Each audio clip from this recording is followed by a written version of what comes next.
Life as a man is exceptionally difficult.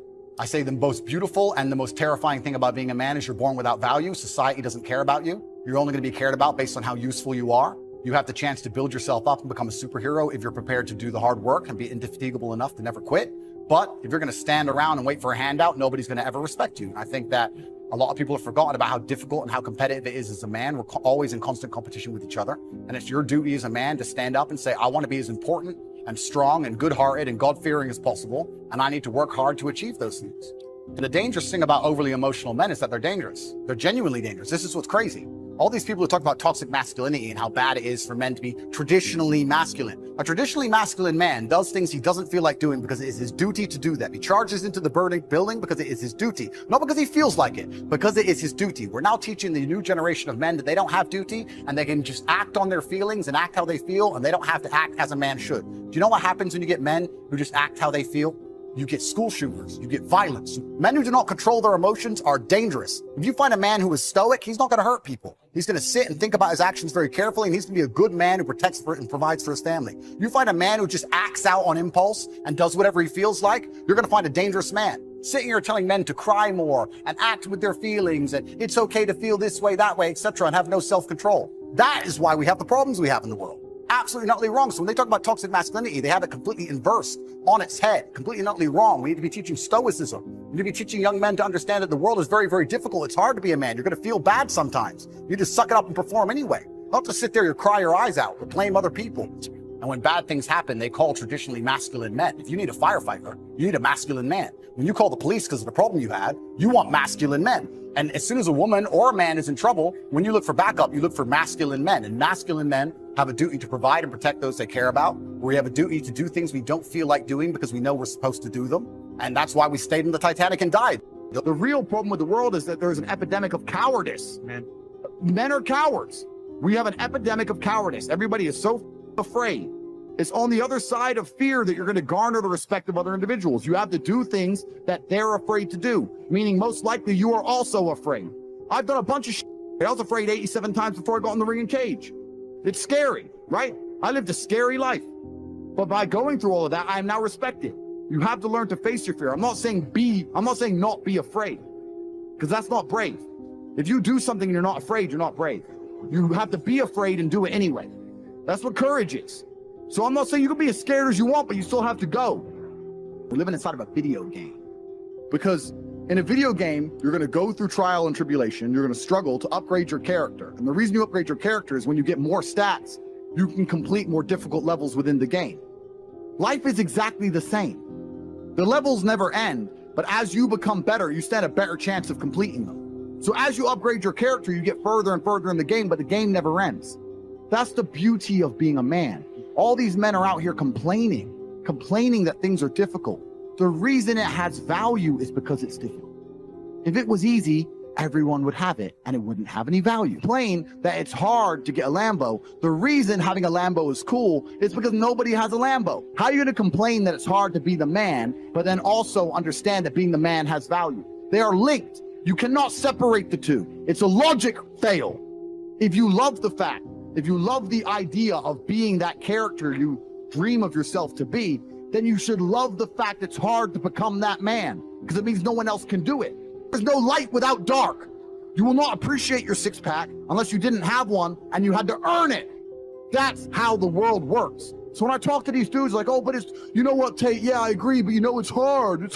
Of course it is. It's supposed to be. And if you're not cut out for it, then f*** off and live a normal existence and die. Sit there, letting other men enjoy the spoils of being a man and die. If that's what you want to do, is just sit there and exist and then fade into history unremembered.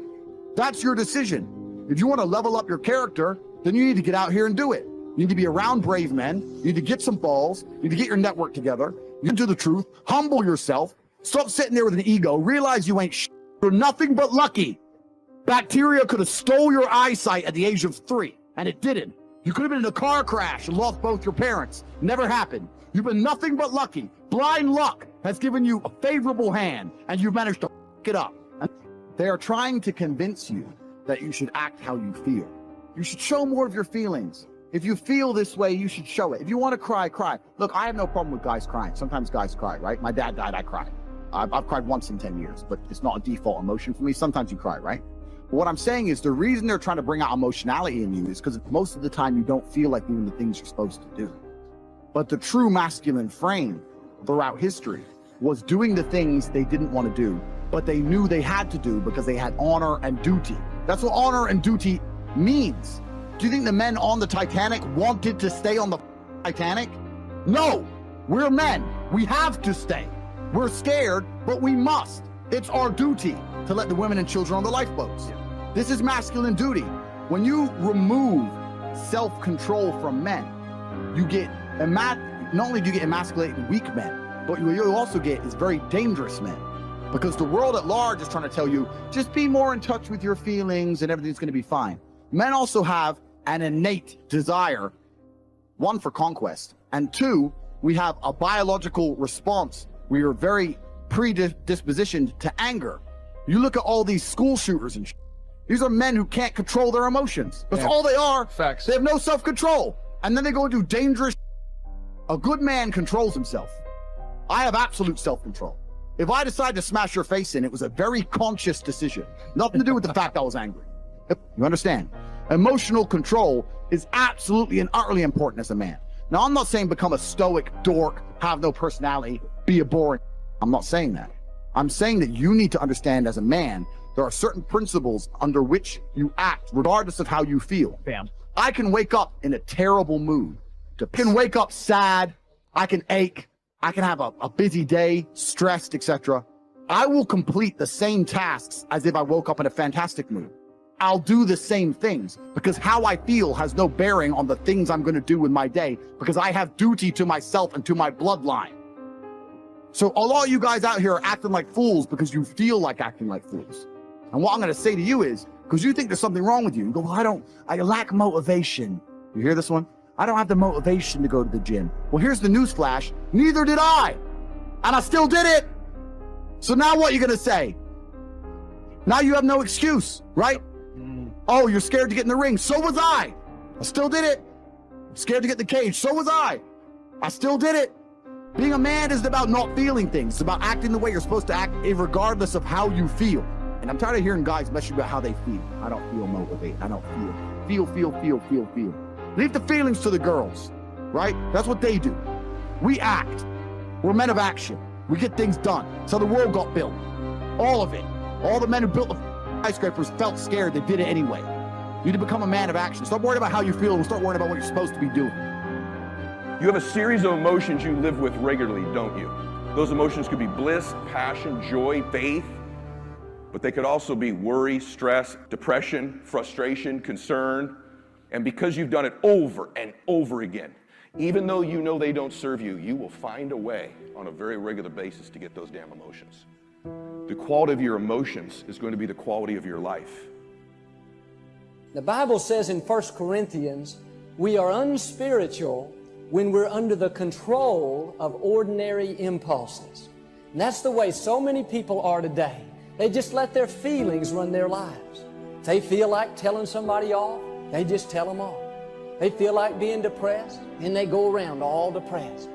But friends, we cannot just act on these emotional impulses and expect to have any kind of victory in our lives.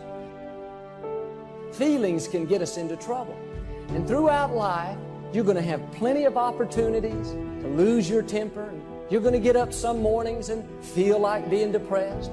At times you'll get caught in traffic and feel like being impatient, feel like getting upset. But we've got to learn how to follow wisdom and do what we know is right and not just follow our feelings around. I can feel my emotions rising, but I made a decision not to get on board. Just because you can feel those emotions doesn't mean you have to get on board. When you feel like saying something that you know you shouldn't say, no, don't get on board.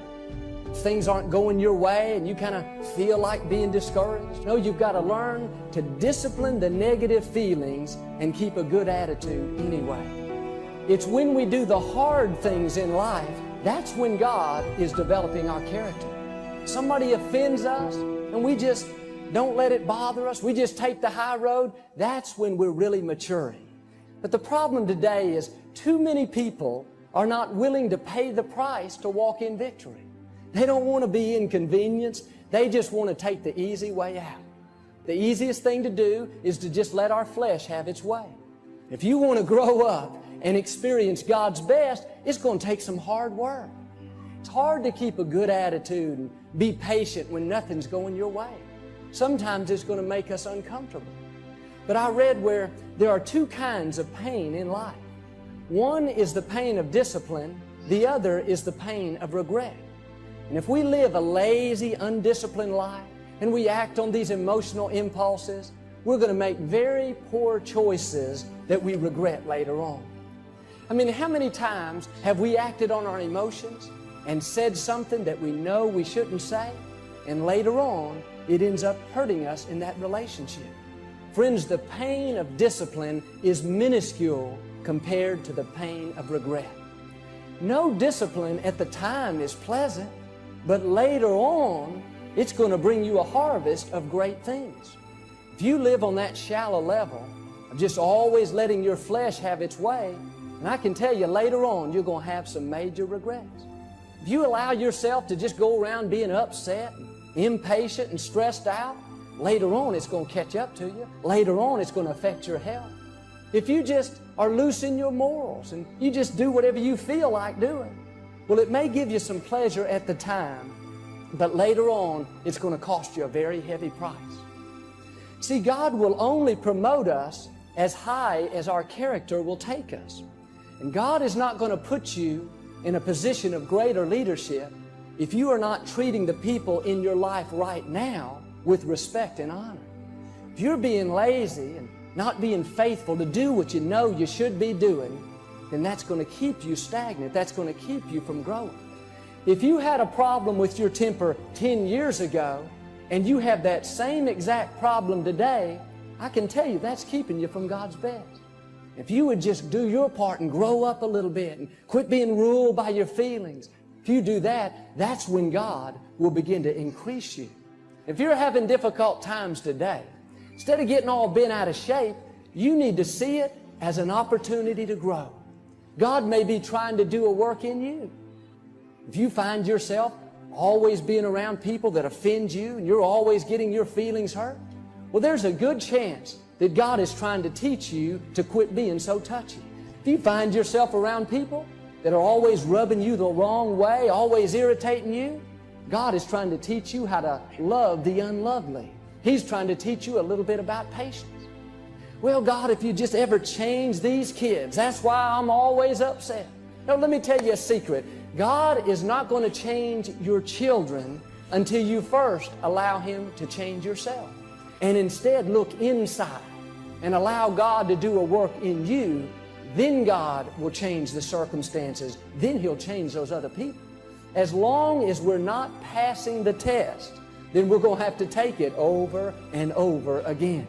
In 1 Peter chapter 4, verse 12, don't be surprised at the fiery trial that you're going through.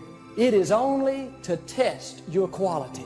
You see, when we go through times of pressure, it shows us what we're really made of. It shows us areas we need to improve. And unless we learn how to rule over our emotions, make the right choices, keep a good attitude, then we're not going to get out of that situation. God loves you too much to just leave you alone. He sees your potential. He is going to constantly be pushing you and testing you and giving you opportunities to improve. The next time somebody does you wrong and you're tempted to get upset and lose your cool, no, you need to see that as an opportunity to grow. If you'll keep a good attitude and do the right thing, you know what? You will pass the test and God will promote you. Don't get on board with your feelings. See, we cannot control every circumstance in life, but we can control how we respond to those circumstances. When you feel your emotions rising up, instead of just praying, God, get me out of this situation, God, change everything, no, you need to learn to pray, God, help me to remain calm. Help me to rule over these emotions. God wants us to be stable.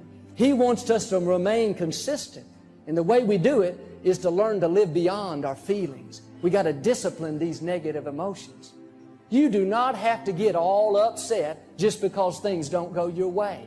Make your flesh stay calm. Pass that test. Just walk away. Be the bigger person. Don't allow other people to steal your joy.